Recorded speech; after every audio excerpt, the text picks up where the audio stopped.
Assalomu alaykum futbol ixlosmandlari, e'tiboringiz markazida futbol dunyosi hamda dunyo futbolida ro'y bergan eng so'nggi yangiliklari bilan O'zbek futboli kanali. Ayni paytda mana shu roligimizga like bosayotgan barcha obunachilarimizga yana bir bor o'z minnatdorchiligimni bildirib qolaman. Qadrli do'stlar, mana shu kichik mehnatimizni qadrlagan holda ushbu kanalimizga bir dona like bosib, obuna bo'lib qo'yishni unutmang. Siz uchun arzimagan bu ish biz uchun juda ham muhim. Qadrli do'stlar, bizning kanalimizda hech qanday pornografik yoki qimorga targ'ib qiluvchi reklamalar chiqmaydi. Shuning uchun iltimos obuna bo'lib bizni qo'llab-quvvatlashni unutmang. Biz esa bugungi dasturimizni boshladik. Qadrli do'stlar, diqqat qiling. Bugun O'zbek futboli kuni. Bugun bir kunning o'zida Turkiyada to'p surayotgan Eldor Shomurodov va Abbosbek Fayzullayev, bundan tashqari Angliyada o'ynayotgan Abduqodir Husanov, ya'ni 3 nafar o'zbek futbolchisi kuchli Yevropa ligalarida maydonga tushadi. Qadrli do'stlar, videoni oxirigacha tomosha qilsangiz, ushbu o'yinni qayerda jonli efirda ko'rishingiz mumkinligi to'g'risida aytib o'taman. Bugun Turkiya Superligasi doirasida Istanbul Başakşehir jamoasi safarda Allianz Sportga qarshi maydonga chiqadi. Boshlanish vaqti kechki soat 18:00 da boshlanadi, ya'ni 6 da. Bu uchrashuvda bizning ikki hamyurtimiz Abbos va Eldor Shomurodov asosiy tarkibda tushishi kutilmoqda.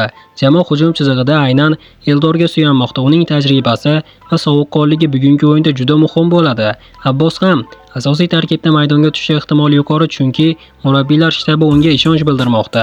Bugun butun O'zbekiston ko'zi Turkiyada bo'ladi va bundan tashqari kechki soat 1:00 da Manchester City va Newcastle United o'rtasidagi uchrashuv bo'lib o'tadi. Bu o'yinda bizning yana bir faxrimiz Abduqodir Husanov asosiy tarkibda maydonga tushishi kutilmoqda. Murabbiy Pep Guardiola yosh himoyachiga katta ishonch bildirmoqda. Husanovning tezligi, pozitsion o'yini va ishonchli harakatlari uni City himoyasining eng muhim bo'lagiga aylantirib bormoqda. Qadrli do'stlar, endi mana shu uchrashuvlarni qayerda jonli efirda ko'rishingiz mumkinligi to'g'risida aytib o'taman. Hech qaysi O'zbekiston telekanallari ushbu uchrashuvni jonli efirda translyatsiya qilib berishi to'g'risida ma'lumot bermadi. Men esa sizlarga bugunning o'zida ikkita o'yinni ham jonli efirda Telegram kanalimizda olib bermoqchiman. Telegram kanalimizga kommentariyada yozilgan silka orqali o'tishingiz mumkin, yoki bo'lmasam Telegram qidiruv joyiga Sport Plus YouTube so'zini kiritsangiz Abduqodir Husanov nomli Telegram kanalimiz kelib chiqadi.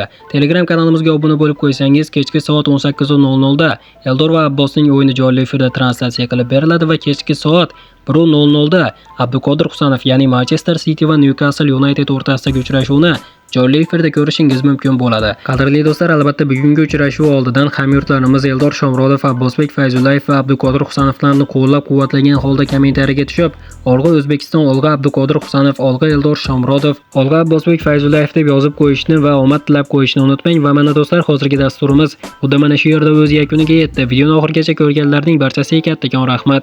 Video yoqqan bo'lsa like bosishni unutmang. Keyingi dasturlarimizda ko'rishguncha xayr, o'zingizni ehtiyot qiling.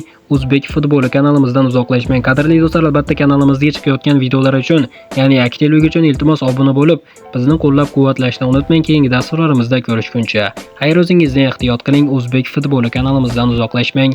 Tez orada ko'rishguncha do'stlar.